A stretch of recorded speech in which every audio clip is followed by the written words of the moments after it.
ალიკუკა მელქაძესთან ერთად და დღევანდელ გადაცემაში ვისაუბრებთ ბიზნეს სამართალზე და მასთან დაკავშირებულ დავებზე, რომელიც გაჭიანურებულია დროში, შეიძლება ითქვას და ჩვენი დღევანდელი გადაცემის სტუმარია ანა ჯალაღონია, ადვოკატი. ანა, მოგესალმები, მადლობა გადაცემაში მონაწილეობისათვის. და დავიწყოთ საუბარი ზოგადად ამ დავებთან დაკავშირებით. ჩემი პირველი კითხვა იქნება შემდეგში, რამდენად პრობლემატურია ეს საკითხი დღევანდელი საქართველოს ქართული რეალობიდან გამომდინარე, რამდენად იწელება დროში და რასთან გვაქვს საქმე ზოგადად პრობლემებით რომ დავიწყოთ საუბარი. ფაქტობრივად პანდორას ყუთს შეეხეთ, იმიტომ რომ ამაზე საუბარს დავიწყებთ, იმდენი პრობლემა უნდა ამოვიღოთ ერთ-ერთბაშად, რომელიც ფაქტობრივად შეუძლებელია ერთ გადაცემაში ჩავდიოთ, თუმცა შევეცდები მაქსიმალურად მოკლედ შევეხო მთავარ გამოწვევებს, რაც ამ მიმართულებით არსებობს. სამწუხაროდ დღემდე რჩება ის მოცემულობა, რომ ბიზნეს დავების დროში ვერ ხერხდება მოკლე დროში ამის განხილვა მარტივად რომ ვთქვათ თქვენი მსვენელისთვის არასამართლებრივი მცოდნეს მსვენელისთვისაც რო იყოს გასაგები. სამწუხაროდ, როდესაც დავები ბიზნესში მიმართულებით განსაკუთრებით იწელება 1 წელი, 2 წელი, ეს დამღუპველია ბიზნესისთვის, იმიტომ რომ ძალიან მნიშვნელოვანია, როდესაც სამართლიანი თუ არასამართლიანი ნებისმიერი შედეგი, რომელიც მიიღწევა სასამართლოს მიერ მოკლე დროში იყოს აღქმადი, აღჭურვადი და აღსრულებადი. ნახეთ, თუ ბიზნეს ნებისმიერ სახეს გადაწყვეტილება, მისთვის მნიშვნელოვანია ინფორმაცია, რა სტატუს კუოს აღწევს ის, ხო?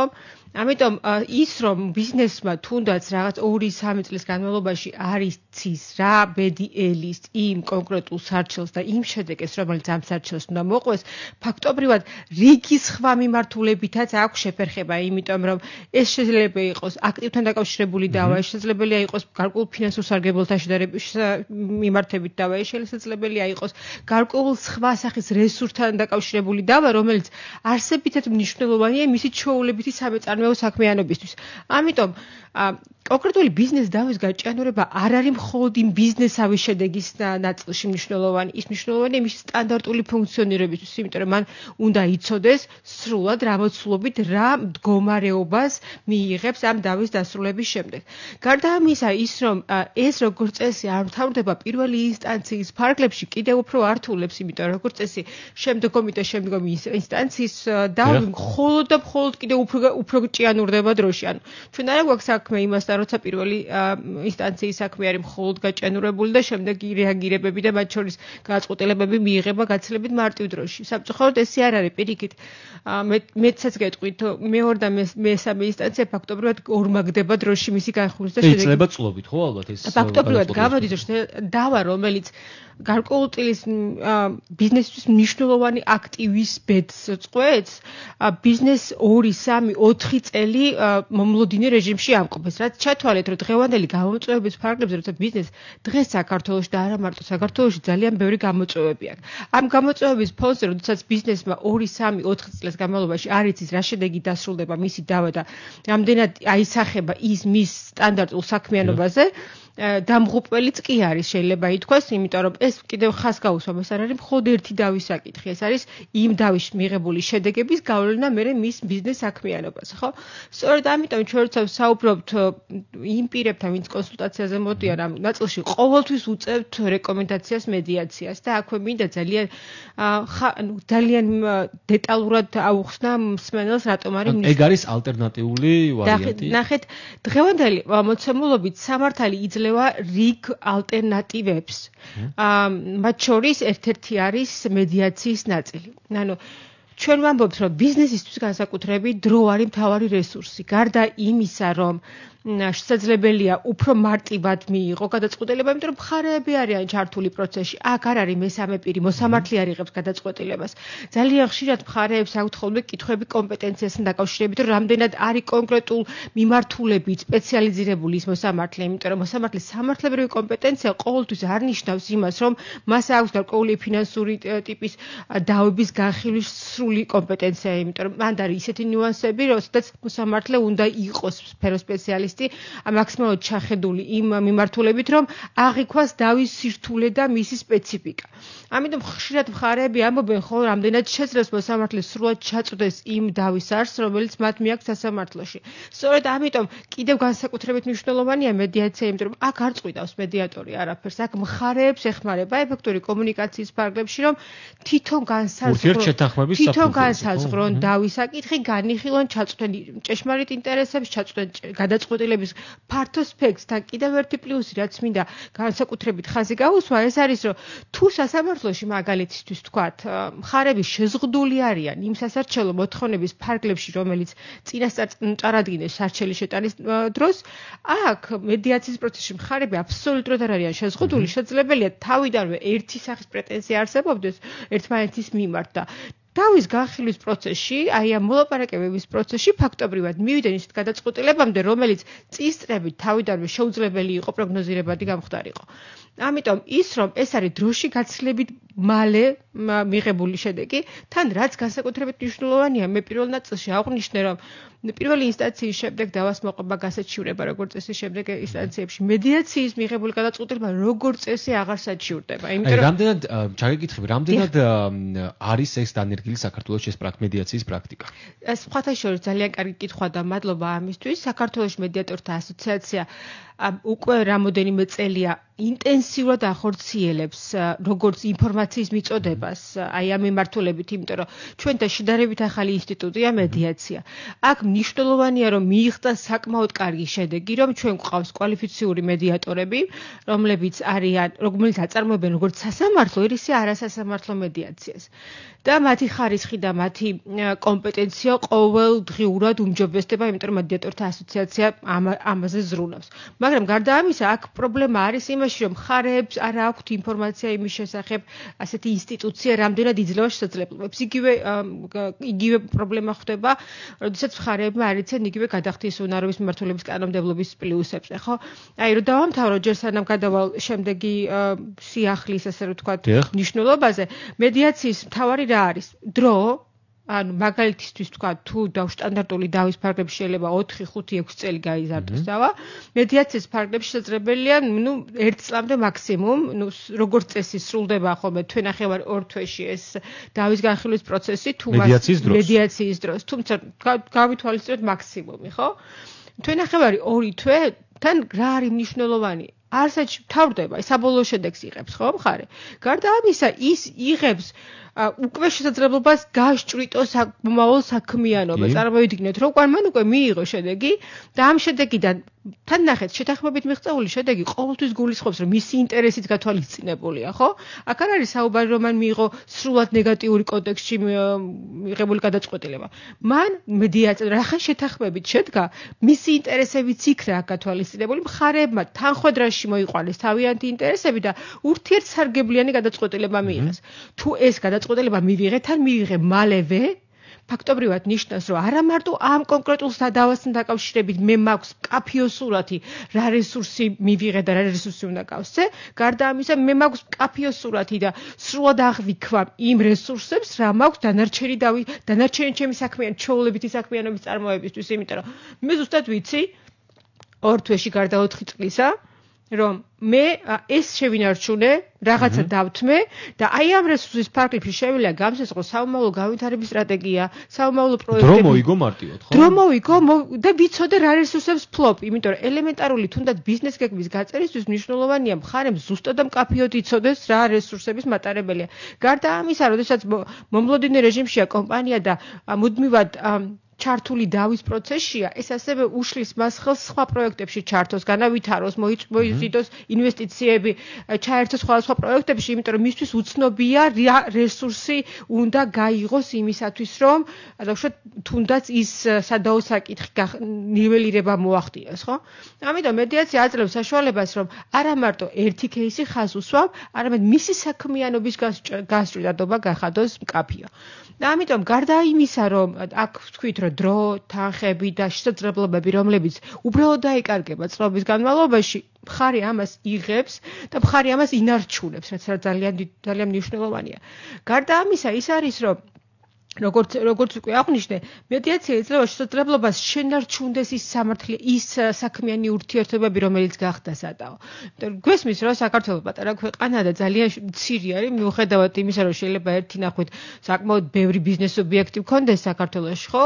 გარკვეული სექტორალური მიმართულებით მომუშავე პირთა რაოდენობა არ აქვს ბევრი. ამიტომ მნიშვნელოვანია სექტორში მომუშავე თითოეული იურიდიულ პირთან, თითოეულ მოთამაშესთან კონსტრუქციული თანამშრომლობის შესაძლებლობების შენარჩუნება. და მედიაცია სწორედ ამის საშუალებას იძლევა, რომ თუ სასამართლოდ ისინი რჩებოდნენ მტრებად არა, მაგრამ კაფიოდ იყოფოდა მასი თიგზები. მედიაციის შემდეგ ისინი ინარჩუნებენ სამომავლო თანამშრომლობის შესაძლებლობასაც. კიდევ ერთ დამატებითი რესურსია იმისათვის, რომ პოტენციური პარტნიორი შეინარჩუნოს. აი, როგორია მზაობა მათგან საინტერესო აი მედიაციასთან დაკავშირებით? თუ მაინც ამჯობინებენ სასამართლოს გზით პრობლემის გადაწყვეტას, თუ აი ციფრების სტატისტიკა რას გვეუბნება? სამწუხაროდ ჯერ ვერ დავიკვეხნით ესე რომ ვთქვათ სტატისტიკით მედიაციის მიმართულებით, მაგრამ მე ამას უკავშირებ იმას, რომ ინფორმაციული ნაკლები ინფორმაცია აქვთ და ამ კუთხით ჩვენს ადვოკატებს გვევალება გარკვეული წილით პასუხისგებლობა, იმიტომ რომ ჩვენ უნდა მივაწოდოთ ჩვენთან მოსულ კლიენტს, ანუ ადამიანს, ვინც ჩვენთან კონსულტაციისთვის მოდის, რა შესაძლებლობების ალტერნატივა არსებობს დავის გადასაწყვეტად, იმიტომ რომ მხარე დამოუკიდებლად ვერ ექნება სპეციფიური ცოდნა, ვეცი სამართლებრივ შედეგებზე ექნება ინფორმაცია, რომელიც ამა თუ იმ გზას ამბობ, იმიტომ რომ ადვოკატი განსაზღვრავს, როცა კლიენტის ინფორმაციას ისმენს, მის დავასთან დაკავშირებით ის განსაზღვრავს და უწევს რეკომენდაციას კონკრეტულ სტრატეგიას დავას მოგვარებასთან დაკავშირებით. სწორედ აქ არის მნიშვნელოვანი, რომ ადვოკატებმა სწორად მოახდინონ სტანდარტულად, იცით როგორი წესი არის, საქართველოს ცოტა კონსერვატულად უდგება ნებისმიერ სიახლეებს, ხო? ამიტომ სასამართლოს გზა ყველა მიცის. სასამართლოს გზის გასჭვრეტა მიუხედავად იმისა, რომ მანდაც არსებობს გარკვეული სკეპსისი, ასე თუ ისე შესაძლებელია. თუმცა ის რომ ეს დავა ვერ იქნება მოკლებადიანი, ასევე ცნობილია. იმიტომ და როდესაც შენთან მოდის შენი კონსულტაციისთვის მონდობილი პირი, მას აპრიორი შენზე ნაკლები ცოდნა აქვს იმ რესურსების მიმართ, რაც არსებობს ამ მიმართულებით. და ამიტომ ადვოკატის გარკვეულწილად პასუხისგებლობა ცოტა სიტყვა, მაგრამ ადვოკატია დამოკიდებული რამდენად სრულად მოახდენს მის ინფორმირებას და დაარწმუნებს. დარწმუნება არა, იმიტომ რომ გადაწყვეტილებას კლიენტი იღებს, რომ ჩვენ უნდა ვაჩვენოთ ალტერნატივების ყველა შესაძლებლობა და ასევე ყველა ის ბენეფიტი, რომელიც მოყვება თითოეულ გადაწყვეტილებაში. აი, ანა, საინტერესოა საერთაშორისო მასშტაბზე რო გავიდეთ, რამდენად არის მედიაციის ვარიანტი, ესე ვთქვათ, უკვე დაფუძნებული, აქტიურად გამოყენებადი, თუ მაინც იქაც არის სასამართლოს გზით პრობლემის გადაწყვეტა უფრო მოთხოვნადი. საერთაშორისო მიმართულებით თუ შევხედავთ, სხვა სამართლებრივი ზონები არსებობს, სხვა სამართლებრივი მიმართულებები, თუმცა არსი და მიდგომა ერთია. მაქსიმალურად თუ არ არსებობს აუცილებლობა, რომ დრო გაიწევოს. არის კონკრეტული кейსები, სადაც მნიშვნელოვანია, რომ ხარისთვის მნიშვნელოვანია კი არა დავის შედეგი, არამედ დავის შედეგის არ დადგომა და ამიტომ დროის გაწელვა. თუ ამ кейსთან დაკავშირებით არა ვარ. ან ხელოვნურად დროის გასაგება. ანუ ესეც არის გარკვეული მიმართულების საჭიროებები დგება. ანუ ეს სხვა ცალკე საკითხია, მაგრამ თუ ჩვენ ვსაუბრობთ სტანდარტულად რომ მემჭირდება შედეგი და მივიღო ამ შემთხვევაში მაქსიმალურად აი უმეტეს არ ვიტყვი შეგნებულად პროცენტულობას, თუმცა შეიძლება ითქვას, რომ თითქმის უმრავლეს შემთხვევაში დავა მიდის მორიგების გადაწყვეტაზე, იმიტომ რომ ყველა საერთაშორისო მოთამაშეს, ყველა ინვესტორს, ყველა ბიზნესმენს, ვინც არის არაერთ ცივილიზებულ ქვეყანაში, იმიტომ რომ პრაქტიკა არის ესეთი, რომ დრო არის ფული. შესაბამისად, ადამიანს, როდესაც აქვს მნიშვნელოვანი გადაწყვეტილება მისაღები, მათ შორის სადაო საკითხი, ყოველთვის არსებობს მოთხოვნა ეს მოხდეს მორიგების პარკებში. შესაბამისად, იქ არის ესეთი პრიორიტეტი, რომ იქ მეტწილად კლიენტისგან მოდის ინიციატივა, რომ მას დავის გაჭიანურება, პროცესის გახმაურება, ნახეთ, პროცესის გახმაურება სტანდარტულად უცხოეთში უკავშირდება ასე პირდაპირ რეპუტაციასთან.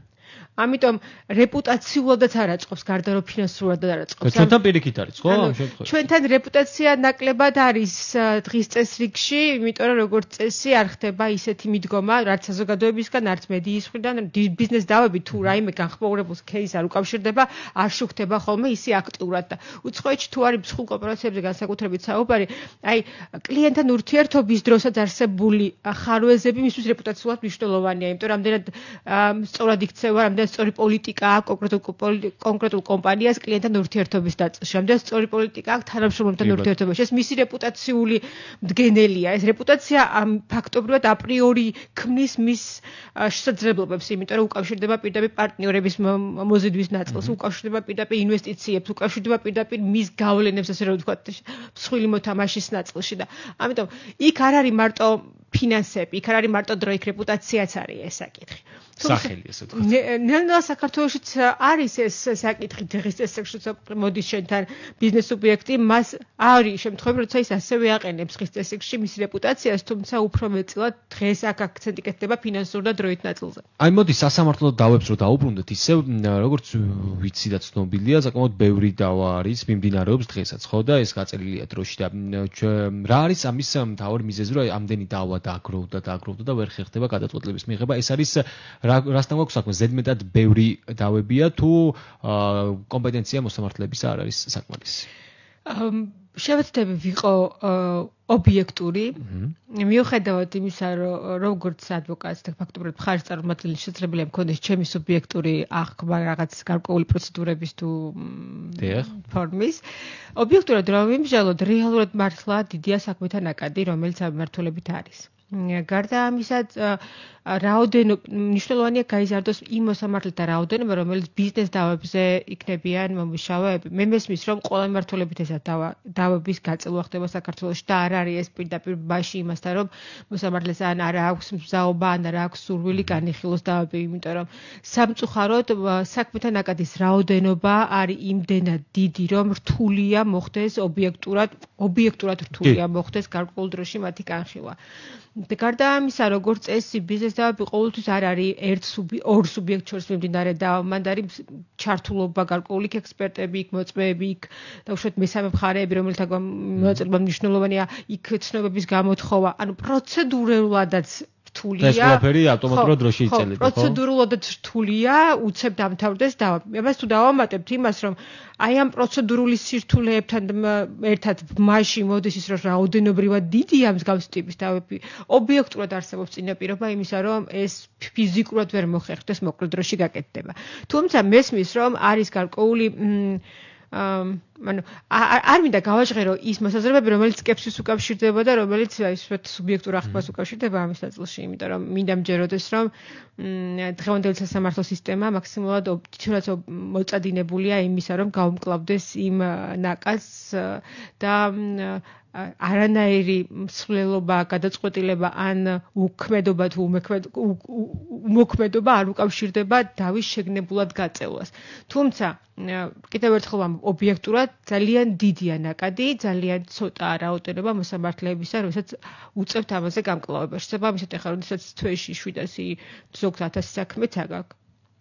რთულია ფიზიკურად მოასწრე. რა უნდა გაკეთდეს მაშინ? უნდა მოხდეს დამატებით მოსამართლეების ამ მიმართულებით. ჩვენ როცა ვსაუბრობთ ხოლმე კოლეგებთან, მეწად მიგვაჩნია, რომ სწორედ მოსამართლეების რაოდენობის ზრდა შესაძლებელია გახდეს როგორც ერთ-ერთი გამოსავალი.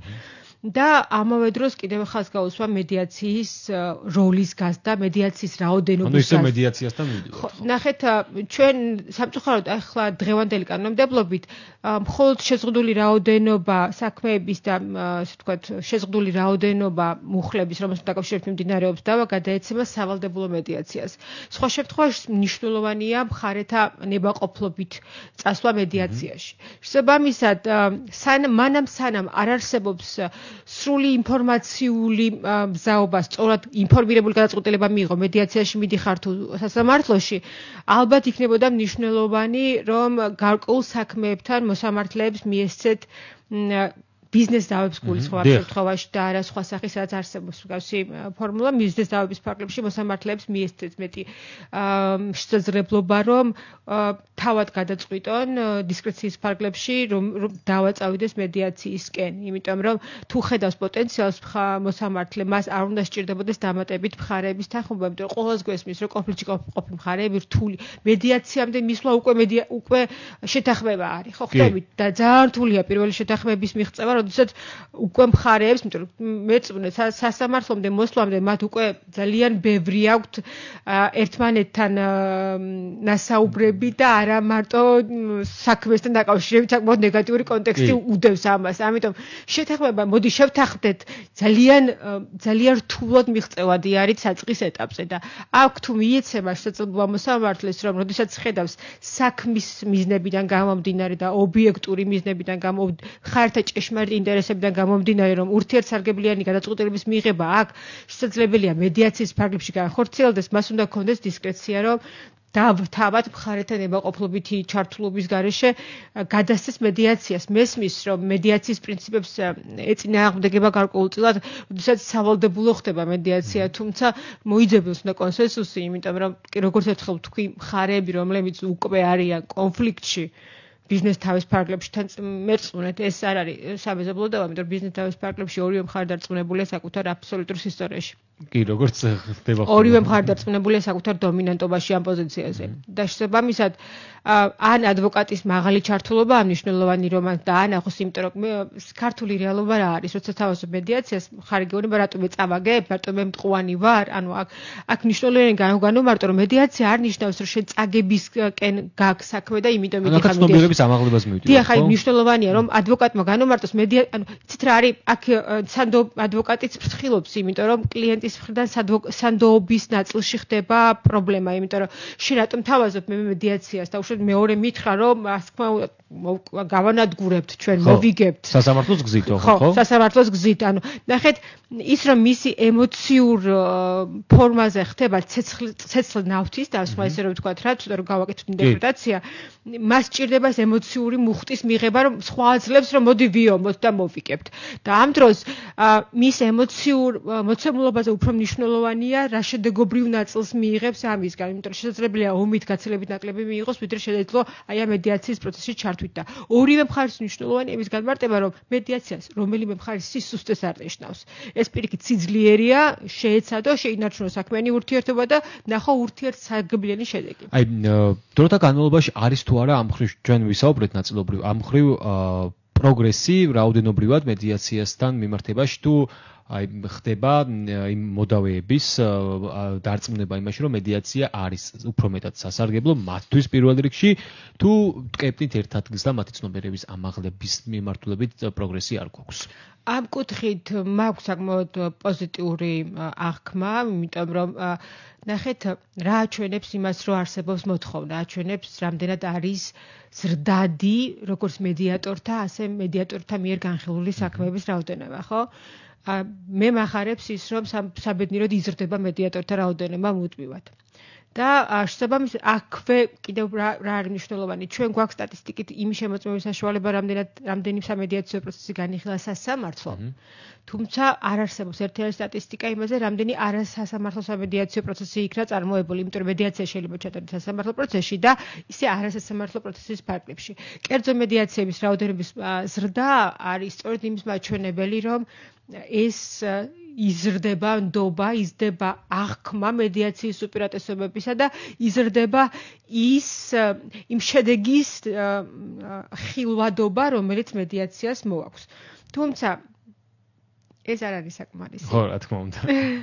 იმიტომ რომ ზუსტად და მკაფიოდ მჯერა და მწამს, რომ დღევანდელი მოცემულობით, როცა ჩვენ ვეზრდით მოსამართლეების რაოდენობას, დღევანდელი მოცემულობით, როდესაც ყოველდღიურად ემატება ბიზნეს დაავების რაოდენობა, გამოსავალი მხარეებისთვის, სასამართლო სისტემისთვის და ზოგადად ბიზნეს სექტორისთვის არის სამედიაციო პროცესი. აი, ბოლო კითხოს დაგისვამოთ, სწორედ მაგ საკითხს ეხება, იზრდებაო ახსენე ყოველთვის და თითქმის ყოველდღიურად დაავების რაოდენობა. ეს ყველაფერი თან ახსენე რომ 700,000 დავაო არისო ერთ მოსამართლის 700-დან 1000-მდე კი. ეს ქართული რეალობიდან გამომდინარე და იმ მასშტაბიდან გამომდინარე, რაშიც საქართველოს იმყოფება მეტის მეტი ხომ არ არის. დაავების გულისხმობ? დიახ, დაავების რაოდენობას. ნახეთ ერთი აქ არის უნდა შევხედოთ სწორად, იმიტომ რომ ჩვენთვის მნიშვნელოვანია რა დავაბი იარსებებს ყოველთვის, თავთახმაებები იარსებებს. ამ რაოდენობით? როცა მიმდინარეობს თან ახალი განვითარების ქვეყანაში, როცა მიმდინარეობს ფაქტობრივად ბიზნეს სფეროს და ბიზნეს საზოგადოების ჩამოყალიბების პროცესი ეხლა ვითარდება. ამ პროცესი ძალიან ხშირია ვალდებულებათა შეუსრულებლობა რიგი გარემოებებიდან გამომდინარე. ამას ემატება ჩვენი ქვეყნის და არა მარტო და მიმდინარე პრობლემები, რომლებიც ასე თუ ისე პირდაპირ აისახება. პირველი ვინც გრძნობს, როგორც COVID-ს გრძნობდა, როგორც მიმდინარე საომარ-მოცემულობა სამეზობლოში ბიზნესია. შესაბამისად, ნორმალურია ის, რომ არსებობს სადაო მოცემულობები. ეს განვითარების ეტაპი არის. თუმცა ის რომ ამ ვალდებულებათა შეუსრულებლობის გზა აღმოფხრის გზა საზოგადოებას ესახება სასამართლო მნიშვნელოვანია და კარგია, იმიტომ რომ იყო პერიოდი, როდესაც არასასამართლო გზით ხდებოდა ამ გადაწყვეტა და სხვა სტილში. შესაბამისად ის თუ სტატისტიკა შევადარებთ იმაში რა ხდებოდა და ეხლა რა ხდება, შეიძლება ვიფიქროთ რომ არ არის ნორმალურია ესეთი განვითარება, თუმცა პირიქით ეს იმის მაჩვენებელია, რომ ყველა უთანხმოებამ, რომელიც არსებობდა მხარეებს შორის, გადაინაცვლა სამართლებრივ მაგრამ ახლა უკვე უნდა შევადაროთ მედიაცია და სასამართლო სტატისტიკა, ხო? აი, ამ ნაწილში უკვე ეს არის კიდევ ერთხელ ჩვენ ეხლა ვითარდებით ამ სექტორის არსებული დავების აღმოფხრის გზებზე. ჩვენ ეხლა ვითარდებით ბიზნეს, როგორც ბიზნეს სექტორი საქართველოს შედარებით ახალია, იმიტომ რომ არ გვაქვს ის მრავალწლიანი გამოცდილება, რომელიც რიგ განვითარებულ ქვეყნებს აქვთ. ამიტომ ამ ეტაპზე მნიშვნელოვანია აი ახალია თვითონ ეს მიმართულებაც, იმიტომ რომ პოსტსაბჭოურ ქვეყნად შემდეგ ქონდა ძალიან დიდი ვარდნა, როდესაც საომარი მოქმედებები როგორც შიდა ასევე გარე გვიშლიდა ხელს.